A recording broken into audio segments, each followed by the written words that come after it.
नाइंसाफ़ी का अंजाम। अहमद एक खुशहाल और कामयाब कारोबारी शख्स था। अल्लाह ने उसे दौलत, इज़्ज़त और हर तरह की सहूलतों से नवाजा था, मगर उसकी एक बड़ी कमज़ोरी थी, वो इंसाफ नहीं करता था। अहमद की दो बीवियाँ थीं, आयशा और थरिया, मगर उसका दिल सिर्फ थरिया के लिए धड़कता था। वो इस पर बेहद मेहरबान था, इसकी हर ख्वाहिश पूरी करता, कीमती तोहफ़े देता और हर मौके पर उसे अपनी मोहब्बत का एहसास दिलाता। दूसरी तरफ आयशा उसके रवैये से हमेशा दुखी रहती। वो भी उसी की बीवी थी, मगर उसके हिस्से में सिर्फ नज़रअंदाजी और बेरखी आती। आयशा एक साबर औरत थी। वो जानती थी कि शौहर की मोहब्बत तकसीम नहीं हो सकती, मगर वो कम अज़ कम इंसाफ की उम्मीद ज़रूर रखती थी। वो सोचती थी कि अहमद उसके साथ भी अच्छा सलूक करे, उसकी ज़रूरियात का ख्याल रखे और उसे भी इज़्ज़त दे। मगर ऐसा कुछ न हुआ। अहमद के रवैये में दिन बदन सख्ती आती गई। वो सरिया के साथ सैर व तफरीह करता, महंगे होटलों में खाने खाता और आयशा को अक्सर भूल जाता। जब कभी वो उससे मोहब्बत की उम्मीद लगाती तो अहमद उसे झड़क देता, कह देता, तुम हमेशा शिकायत ही क्यों करती हो, मेरे पास वक्त नहीं तुम्हारी फजूल बातें सुनने का।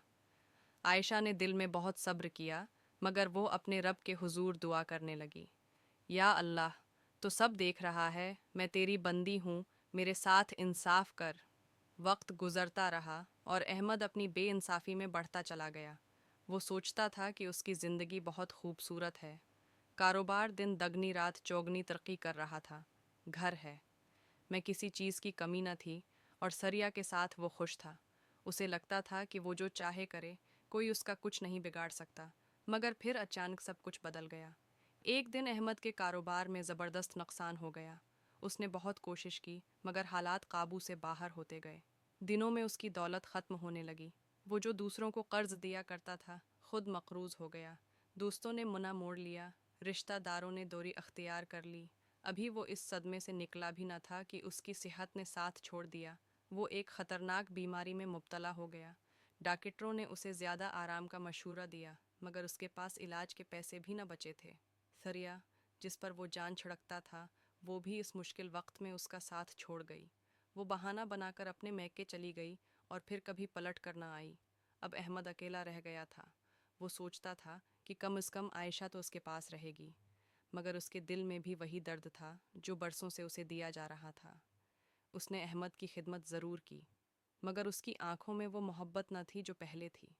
वो मजबूर थी, क्योंकि उसका ज़मीर इजाज़त न देता कि किसी बीमार को छोड़ दे।